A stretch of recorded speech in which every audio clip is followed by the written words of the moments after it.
writers are prone to becoming so attached to our characters and stories that we struggle to see why a passage may not be working. It takes another set of eyes to help us nurture our writing to full maturity. At Black Wolf Editorial Services, we strive to enable writers to develop and grow, shaping stories into masterpieces that can stand the test of time.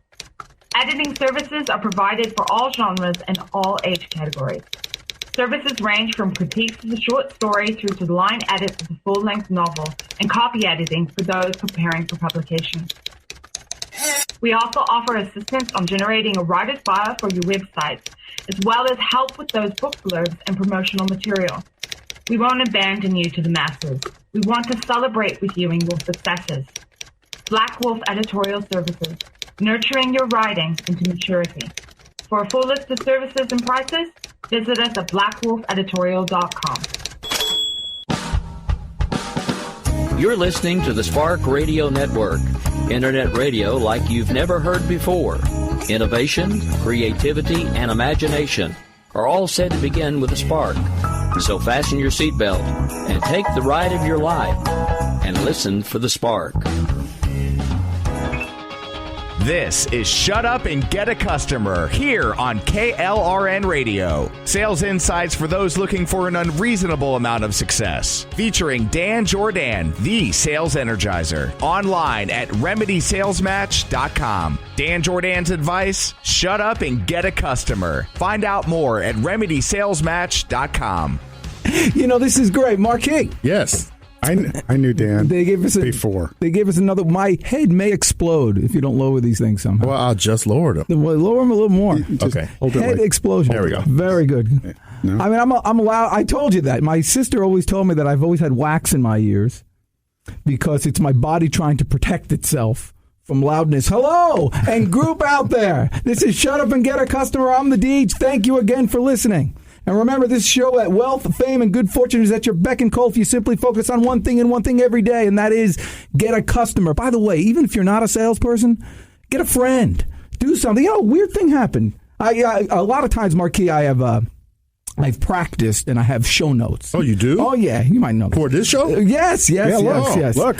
I see there. But this show is very special. Oh. Because I have someone here with me. Who is that? That is not only someone who's creative and wise and has good things to say, but where is this guy? Probably one of my closest friends. Oh, well, thank you. It's not me? Oh, okay.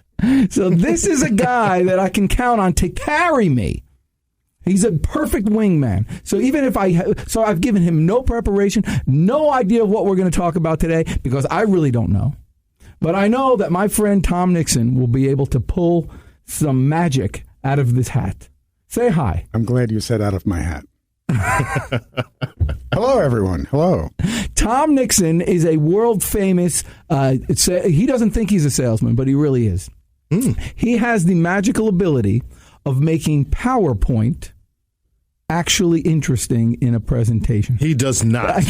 No one can do that. No one can do that. I was in the Army for a long time, and power is death by PowerPoint. It is death. Right down. Why, they do that in the military, too? Every meeting you go to, it's a PowerPoint slide. And every brief you go to is a PowerPoint slide. You're kidding me. I kid you not. Why are you not doing business, Tom Nixon, with the government? Because obviously they don't want it.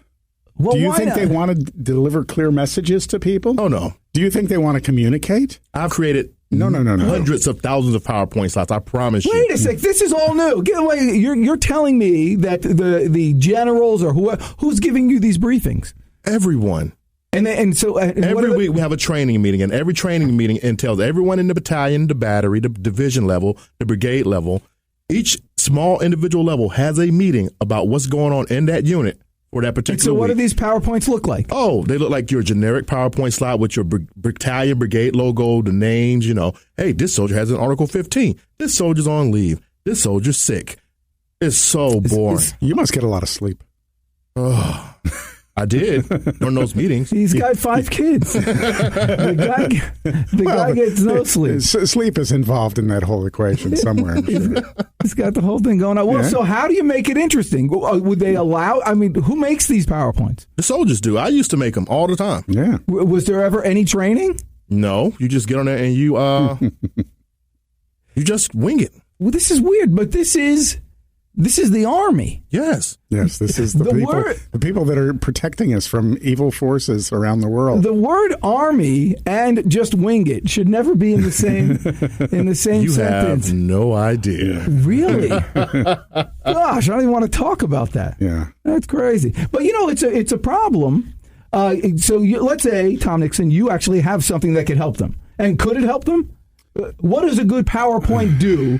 What does a good PowerPoint do as opposed to just what Marquis was putting together, the bunch of garbage that he was doing? The type of PowerPoint that I try to teach people is to support the speaker so that the speaker can be the star of the show.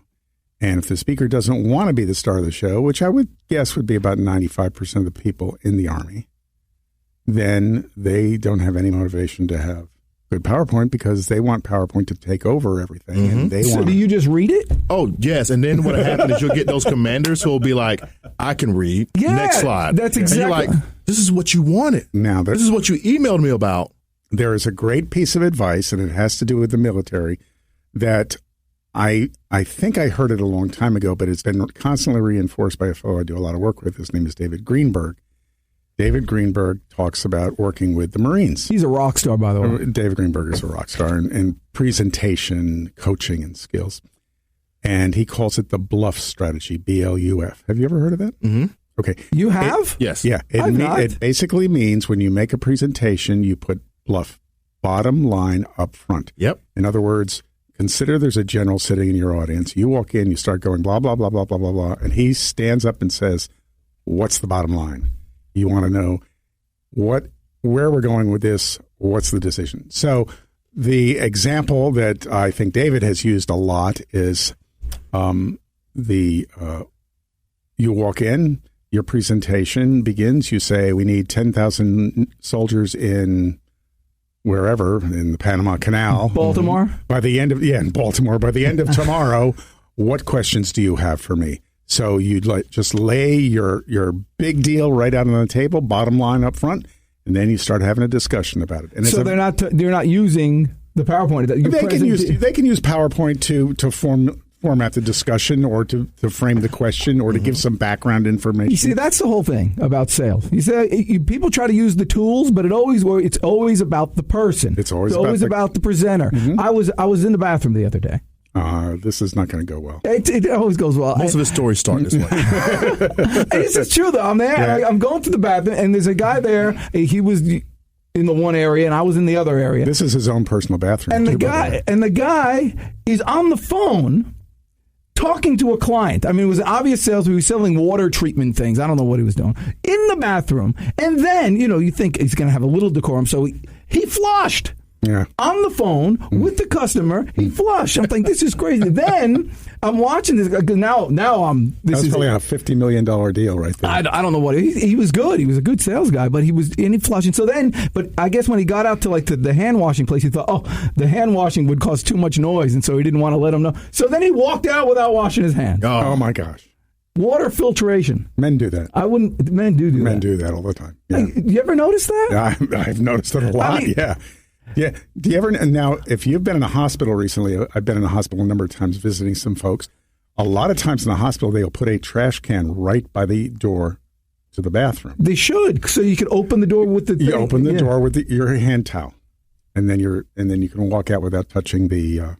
Do you do that? Mm-hmm. My wife yells at me. Does your wife yell at you for washing your hands for everything? Yes. Sneezing, chew, bless you, all that stuff. No, even if you're, let's say I just walk in and there's a little food on the table, so I grab a fork and I'm grabbing whatever. I have to wash my hands for that. Now, I'm not touching the food. Actually, you ever be in the bank and they give you cookies? There's little cookies in the bank?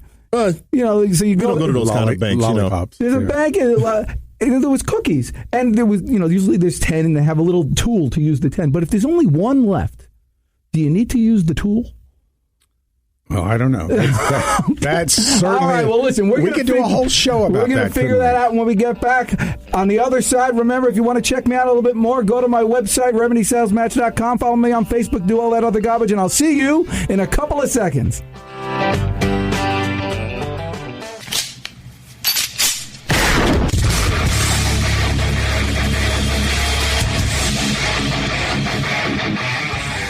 This is Slickery Trigger for Rebel Road Tactical. With proper care and feeding, your pistol will be ready when you need it, there to save your life. Shouldn't your gear be that good? Whether you need a holster for comfortable everyday carry or a tough-as-nails holster for your next training course, Rebel Road Tactical has what you need. Check us out on the web at rebelroadtactical.com.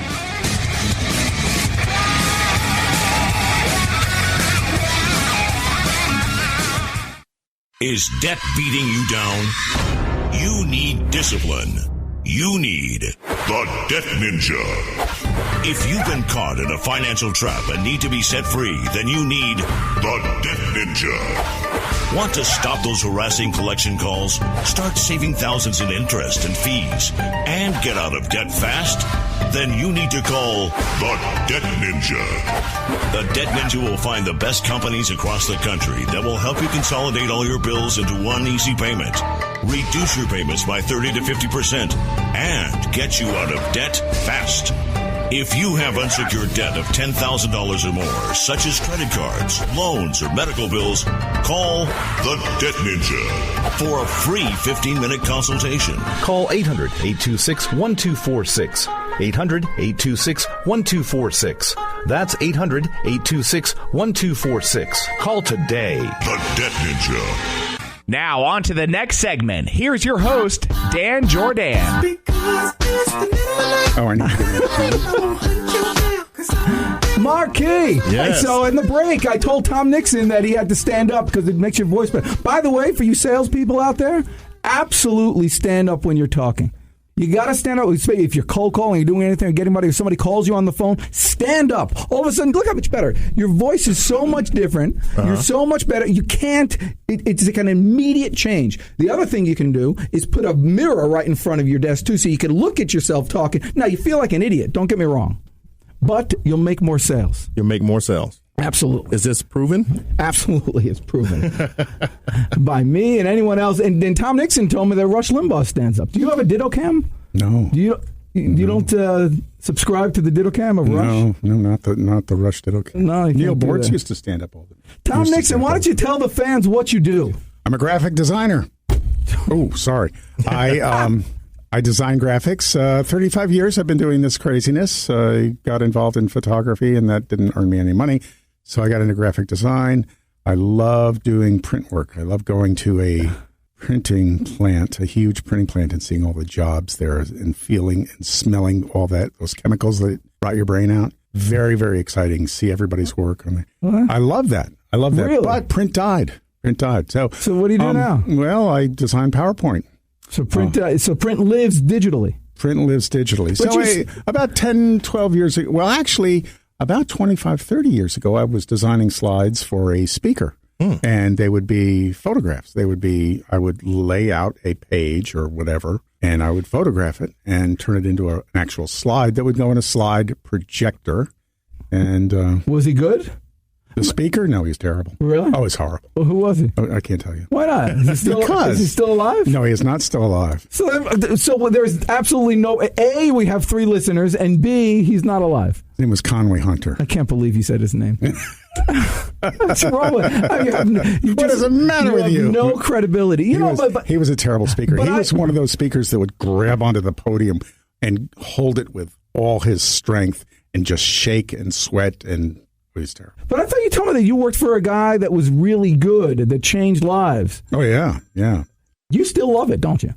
Absolutely. What do you love about it? The creativity? Yeah. It's taking other people's beautiful stuff and combining it together and make beautiful stuff of my own. I was at Starbucks. You ever been to Starbucks? Yeah, Marquis? been to Starbucks. Yeah.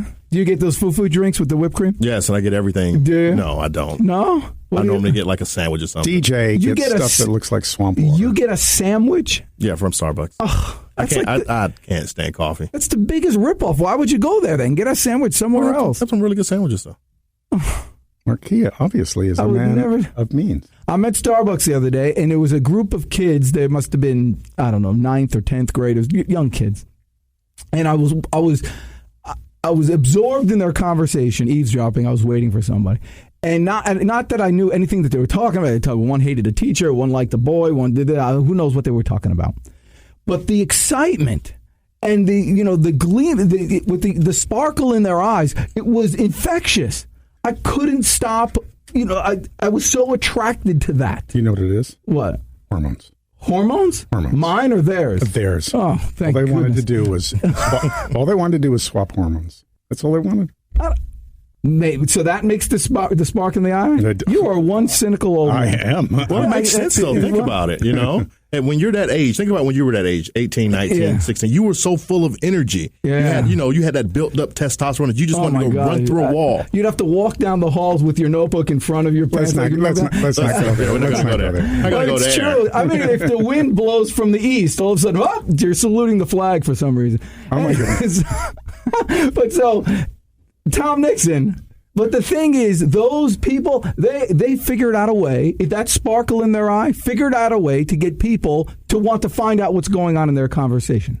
What if salespeople did that? What if your presenters that were doing your PowerPoint stuff did that? What if they had such excitement and enthusiasm about their life and their future and what they're looking to do, that they had that sparkle that you couldn't help but watch them and your horrible PowerPoint? What if a presenter did that? You think maybe they'd sell more?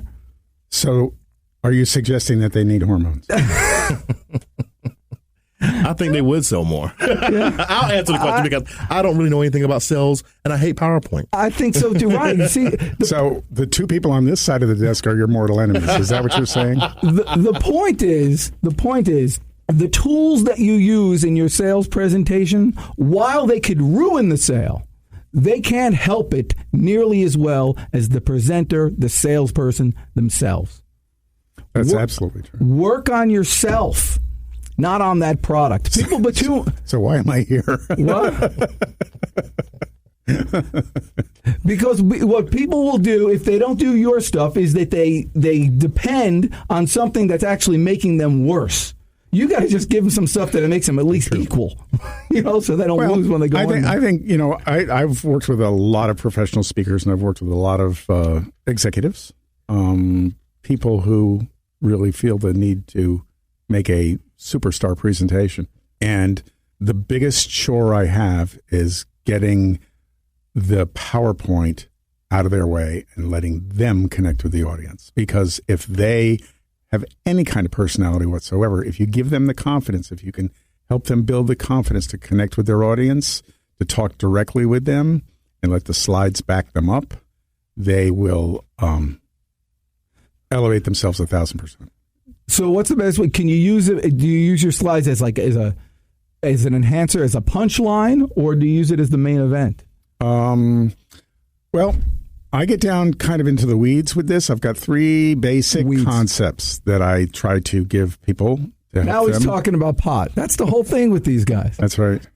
You're trying to keep it at a high level with PowerPoint, and he starts talking about weed. So here we go. They call it weed now. I never did when I was a kid. We always called it pot. That's because you were too stoned to realize what was going on. Yeah. I never did. Listen Anybody who knows me, I'm always afraid of it. Who was it that said something about marijuana and not inhaling What have I or fallen something? into today? Yeah, I know, but it's true. Yeah, and he said it was true too. I never inhaled. I never once had sex with that joint. Actually, I tell you, I think I will tell you that I never remember smoking pot. But Ralph Corallo would tell you that one time I took a puff. I snorted it when I was in New York, and it was a group. What was the name of that band? Timbuk 3. Oh, Timbuk 3. They used to sing this song.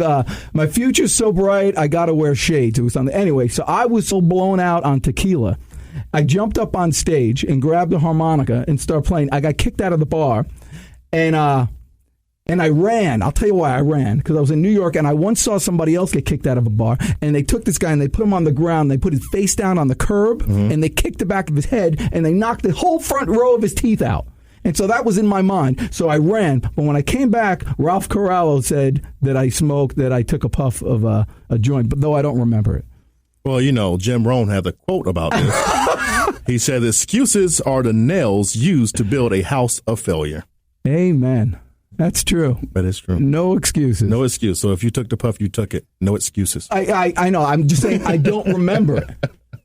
And how many quotes from Jim Rohn are there out there that are... it's a website with just 101 right now. Live your entire life just by his quotes. We do a Jim Rohn. Absolutely. He lived his whole life by his quotes. Yeah, he would not want to listen to any of this show, by the way. If you really want to do something, you'll find a way. If you don't, you'll find an excuse. Right. Jim Rohn. That's good stuff. That's stuff to live by there, Marquis. Yeah, he should be on this side of the table, shouldn't he? You were saying before you started smoking pot. Three things you can do with PowerPoint if anyone in this audience is interested. The first is get as much text off the screen as you can, because the more text you put on the screen, the more you'll try to read it, which is the thing that everybody hates. So get that off the screen. Leave enough text on there to remind you of the things you need to talk about. And then you, as the expert, and assuming you are the expert, because if you're not, you shouldn't be in front of the room, right? Mm-hmm. So you, as the expert, can talk about whatever you want to talk about this subject, but you don't have any words on the screen to read. Put a nice picture up there. Like if you're talking about one of the examples I use is juvenile diabetes. Put a picture of a kid up there with a headline, and then you talk about that. Have a conversation with your audience. What if it's something technical? Because a lot of times you're dealing with these fancy computer salespeople and things like that, and they say, it's too technical, or engineering salespeople. Well, it comes down to what you want to do with your presentation. Do you want to walk them through the specifics of your product or your service? Because if you do, it probably would be better to give them a handout and walk through it piece by piece. If you're not going to walk through that, if you're just going to give them the big 30,000-foot picture and say, we have a handout with all these benefits and features and all the numbers and all that, but I want to tell you why this is going to be the best thing you've ever purchased for your company, then stay at that level, stay at that high level in your presentation. If you spend a lot of time talking about numbers and little tiny things in your presentation, people are going to fall asleep. So don't do it. Don't do it. Stop. Makes sense. Stop it. Did you ever fall asleep in a presentation in the Army? Yes. Did you Did ever not fall asleep? Oh, it's been some I haven't, because I either had to present it, or it was some really important information I had to give to my soldiers. Yeah, see, that's the thing. That's the same, by the way, when you're prospecting. If your customer will never hang up on you while they're talking. Nope. That's and that's true. the same thing with your speeches and presentations. Get the audience involved, and then they won't. I did that with telemarketers. What? I started talking. I started talking, they just hang up. That's hilarious. I love it. Do that? Oh, yeah. Did they ever call back? No. I would call back. Well, then I'd do it again. I'd do it. I'd call back 100 times. And I'd keep talking until? It would be in a battle royale. People do that. I don't ever understand that. You could just be kind to the telemarketer who just say, you know what, I'm really not interested, and then they go away. Doesn't work. No? No. They'll call back. I've had the same 800 number calling me, and I keep telling them, hey, can you remove me from your call logs? As soon as you say that, you're shot. You can't say that. You got to enjoy the somebody live. Yeah. Let them give you their pitch. I do that. I'll call back. I'll let them give me their pitch. Well, the worst thing... I hired somebody once that way. The most valuable thing they have is their time. So if you use up their time, they will not call you back. Are you talking about the telemarketer themselves? Yeah. Use up their time. Yeah. Just engage them in a conversation. Oh, yeah, really? That sounds great. Yeah, but that's taking away my time. I think you need to shut the ringer off. You have to be sadistic, like I am, and say, I'm going to make this person pay for interrupting my dinner. You really are a terrible person. I am. Can I tell you something good about my son? What's that? Okay, it was very good. This is actually a real story. So the boy, we got some sort of a phone call from the counselor. Mm-hmm. Said, come in, there's he's going to get some sort of award. All right. Now, I know my son, and he's not the brainiac of the troops. All right. It's just not. So we go there, and there's all these awards, and, honor roll, dean's list. There's, sports accolades and all this stuff, teams and individuals and all those things. Nothing, for Matthew. Well, nothing's going on here. Then right at the end, we're handing out for the entire school 4 character awards. Oh. But good character, not like, he's a character. 4 good characters. One for honor, one for... Anyway, so we got this service award for character, having from the whole school, my little Matthew, which turns out to be like a great thing for colleges and all that. But more importantly, it's exactly what I had said when he was little. Like, it was like validation of parenting. When he was, I told him at the beginning, I said, Matthew, you can come home with any kind of, trophy or anything from sports, and I'll be happy. But the thing I'll be happiest about is if I hear from your teacher that you helped another kid or you helped somebody else. And I think he actually did that, and he was recognized for that. Is that not the coolest thing? It really is. I like that. Yeah. It was, so that's like a true validation that things are right. And that is exactly what this show is about. This show is about elevating the idea of sales. See, people have this opinion of a used car salesman. They just drive down their throat and you got to buy and scream out and all that stuff. And they have to be loud and bombastic and that whole thing, which I can be at times if I believe in something. At times. Which I can be at times. But really, the best salespeople, the most successful salespeople, the most successful businesses, the stores that are most successful are the ones who serve the most. Selling is serving. If you serve more, the reason why Walmart does so well is because it serves a lot of people. And it does it well. And that's what you need to think about when you get into this terrific industry of sales. It's the only one that you can not only change your life every day by meeting that special person, that new account, but you can change the lives of everybody that you meet. You really can. And it all starts with your presentation. It starts with your presentation. It starts with your attitude, and it starts with the skills that you get. And people lose it all the time unless they have, and the best example of that is a lousy PowerPoint. Yes. You ever seen TED Talks? Have I ever? Tom Nixon, can you talk about TED Talks? I think I can. I've seen TED Talks. Most of them are pretty good. I think they've diluted their brand a little bit.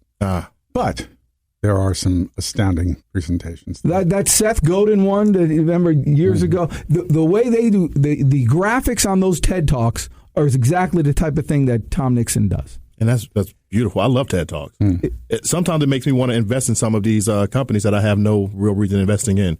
Did you ever put together a TED Talk type PowerPoint presentation? Last week.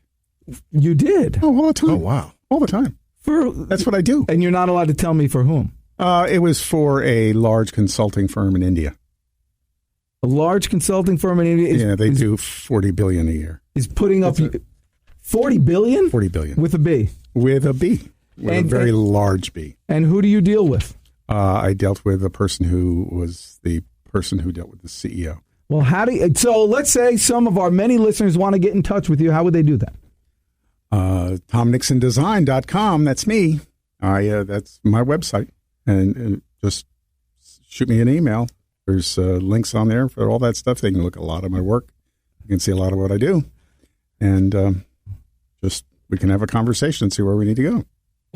Well, thank you so much, Tom Nixon. You're the best. You're going to come back on, and we're going to show the troops over your actual thing of your work. If you want to check me out after the show, RemedySalesMets.com. Find me on Facebook, on Twitter. I'm the Deej. We'll see you next time. Individuals and businesses with tax problems, listen carefully. Do you feel like you're losing control over your finances? If you owe over $10,000 in back taxes or have unfiled tax returns, we can help you take back control. The IRS is the largest and most aggressive collection agency in the world, and they can seize your bank account, garnish your paycheck, close your business, and file criminal charges. Take control of your tax problems now by calling the experts at Tax Mediation Services and take advantage of the Fresh Start program and new laws that may allow us to negotiate a settlement for the lowest amount possible. Our team of tax attorneys and enrolled agents can stop collections and get you protected so you can take control of your financial future. Tax Mediation Services is accredited by the Better Business Bureau. Call now for a free case review and a price protection guaranteed quote. Call Tax Mediation Services now at 800-610-9050. That's 800-610-9050. 800-610-9050. You're listening to the Spark Radio Network, internet radio like you've never heard before. Innovation, creativity, and imagination are all said to begin with a spark.